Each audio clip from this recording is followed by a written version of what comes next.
Tembo Naseto Nzambi Yamanzulu. I am Nabi Kefa, servant of the Most High. Greetings to all the Bantu family and the dispersed and outcast of Isolele in the East and Western Hemisphere. May the Spirit of Congo come upon you. I come to you today with a message of a vision that Nzambi revealed to me on October the 17th. Laying on my bed, before I woke, the Spirit of Nzambi came near me and began to speak to me about a certain event. While the Muanda Velela, the Muanda Semi, the Holy Spirit was speaking to me, I began to see this vision. And I saw a Congolese president who was like in the glory of a king. He was a president, but he had the majesty of a king.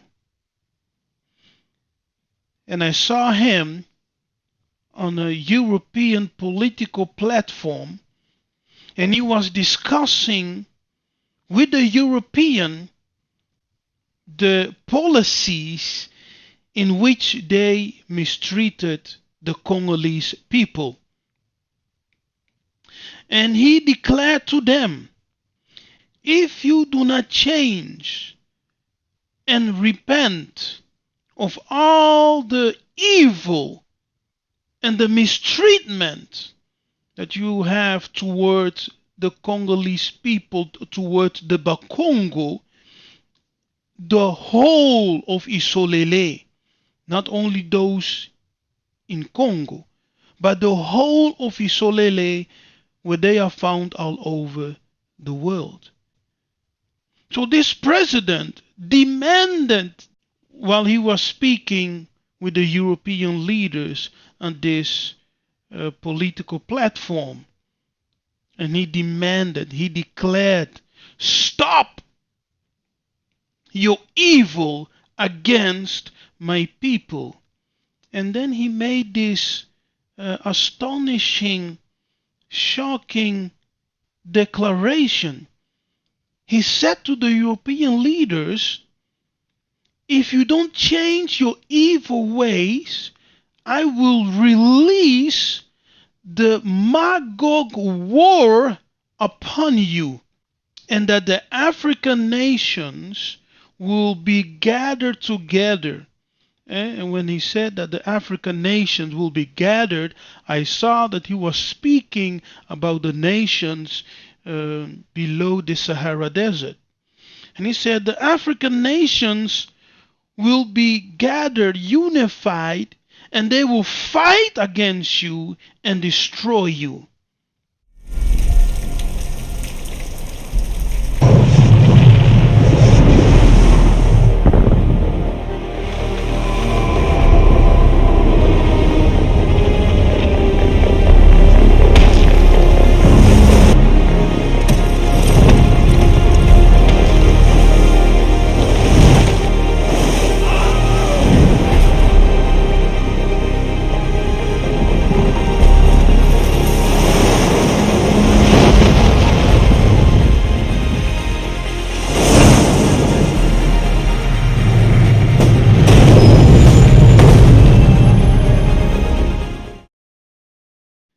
And this president that I saw, the president that Nzambi revealed to me as the Spirit was teaching me, this president, he was like a Messiah figure, like a savior. He had this determination. He had no fear. Yeah? He had no fear, and he had this authority upon him to speak and to demand certain things from these European leaders.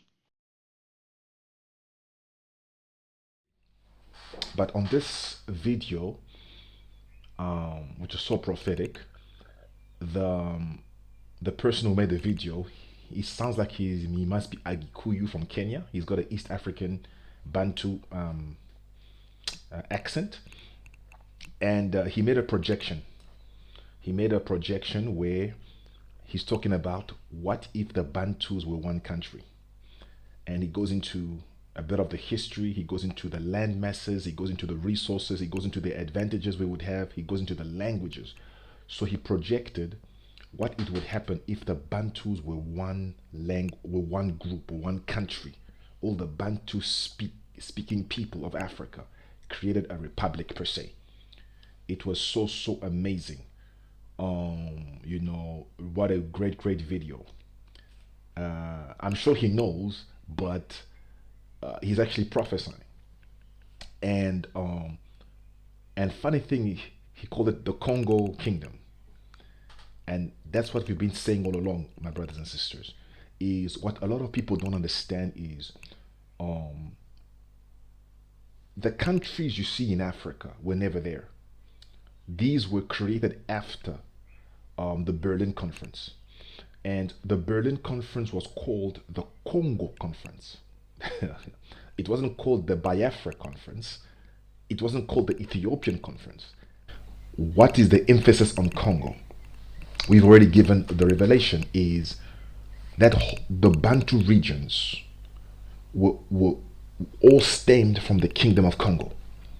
The Kingdom of Congo was the engine of all the other 12 Bantu kingdoms. And from those 12 Bantu kingdoms, they disintegrated because of the slave trade, the European slave trade, the transatlantic slave trade, and the Arab slave trade. And that's when those clans, those nations were formed into countries. Okay, that is where you'll find. I remember I was watching, there's a lady on YouTube. Her name is Mutombo. Mutombo, but she says she's from Cameroon. Mutombo is a Congolese name. It's a Congolese name. Mutombo. She's from Cameroon. I'm like, wow. Do you understand? So you have Congolese in Tanzania, Congolese in even parts of Ethiopia. You'll find Congolese in Sudan. We're still there. The Bantu people, some are in West Africa, somewhere. So we've been scattered. Okay, sorry, we've been dispersed. In the continent, we are dispersed. In the diaspora, the Bantus were scattered. But us on the continent, we've been dispersed. We are dispersed. So you'll find people are in Angola, some people are in Tanzania, some people are in South Africa, some people are I'm speaking about the Bantu speakers. Because it was one kingdom. So what did they do? They attacked the kingdom of Congo.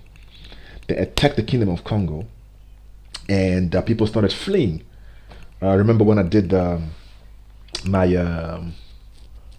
my interview with our sister from the Osa tribe of South Africa. She was saying our people came down south because they were fleeing slavery. Yes, the Abangoni, the ones you call Nguni people, they were coming down because of the slave trade. They were taking many of the Bantu slaves and they were selling them. They were selling them all over the world. So a lot of Bantus resisted and started coming down. They started migrating down to Azania, South Africa, and things like that. You know, that is the common history. There's another history that I don't share on YouTube. Those are shared with the initiated ones. I've learned to be wise. I don't share. I learn the other stuff. I share with those who are close to me. But this is the common knowledge that's out there. You know, Congo, the Kingdom of Congo, is a special place. The truth is going to come out about the Kingdom of Congo. It's going to baffle people who read the Bible. It's going to baffle people who study. The truth isn't told about the Kingdom of Congo. It hasn't been told. So we're just sharing the common things here and there. But the great initiates know the full truth of the Kingdom of Congo.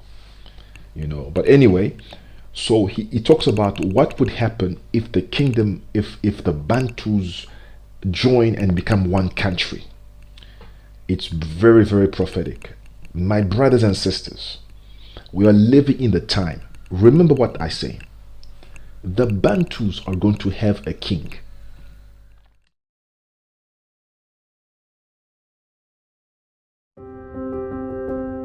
If we look at an ethnic map of Africa, it can be confusing to say the least. There are over 3,000 different and unique ethnic groups present in the continent. No other continent has a higher diversity of cultures, genetics, and languages, but most of these ethnic groups can be divided into 4 language families: Afro-Asiatic, Nilo-Saharan, Niger-Congo, and Khoisan.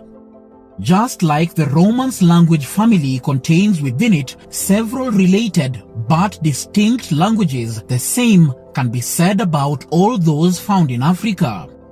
Considered the most diverse in the world is the Niger-Congo language family, which alone contains around 1,500 distinct languages and covers nearly all of the area south of the Sahara. With about 800 million native speakers, this is the 3rd most spoken language family in the world. But to be able to look at just the Bantu subfamily as a hypothetical country, we'll have to split it into 2. That is the Niger part and the Congo or Bantu part, cutting this massive language family perfectly in half. It's fascinating to see what this country would actually look like in the modern geopolitical structure, how it would fit in the global matrix as we know it, and how its people would compare with those in the rest of the world. Just a heads up guys, judging from the bitter criticism and the vitriol I received in previous videos of this nature, let me begin by emphasizing that this is only an exploration of possibilities. It may be an abomination that would never ever happen and is only intelligent speculation of an alternate reality that would hold in the unlikely event where this country, which we will be calling Bantu Republic, was ever to exist. To kick off, this is how the modern map of Africa would look like with the borders of the Bantu Republic.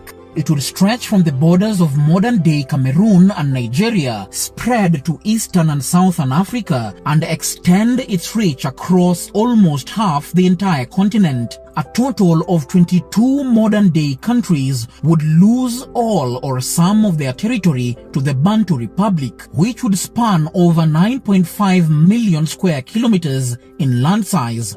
This would make the hypothetical state the 5th largest country in the world, larger than Brazil and Australia, but smaller than China, the United States and Canada. Russia would be nearly twice the size of the Republic, which would take up 34% of all the land on the African continent. The Democratic Republic of Congo would be the largest single contributor of the number of people living there. A total of about 400 million people would call this new country home, zooming past the United States as the 3rd largest populated country, but still fall way behind the numbers of India and China. However, the Bantu Republic would be poised to experience a massive population boom and could double its numbers by the end of the century, as 40% of the country's population would be under the age of 20, making it one of the world's youngest countries. This growth is attributed to high fertility coupled with declining child mortality due to better healthcare. The growing youth population would be both an opportunity and a challenge. On the positive side, the creativity and innovation of its youthful population can play a role in the country's economic advancement. However, this would not be a walk in the park, as well thought out actions would be required to generate meaningful employment opportunities. The most logical capital city and financial capital would be Johannesburg in South Africa. It would make the most sense since it would be the most influential city because it would boast the single largest economy. However, the largest city would be Kinshasa in the Democratic Republic of Congo with 17 million people, followed by Angola's Luanda with 8.6 million and Tanzania's Dar es Salaam with 6 million people. Other large metropolitan areas would be Nairobi and Lusaka. The country's linguistic diversity is every bit as diverse as you would expect. Bantu Republic would include populations that are different from one another, that would speak one of the 700 Bantu languages identified to date, that share a common root. As you can see, the geographical spread of the Bantu language family is an impressive language pool. Swahili, however, stands out as the most spoken and widely studied indigenous language, not just in our hypothetical country, but in all of Africa. About 37.5% of people would be able to understand it. Its rise, development and spread also makes it the only African language in the African Union and has over 150 million speakers who use it as lingua franca, which means who use it as a second language. A number of foreign languages would be commonly used as lingua franca as well by a large number of people, where English would be understood by 45% of the population, French would be close behind at 30%, Portuguese by 15%, Spanish by 5%, and Afrikaans would be understood by 2%.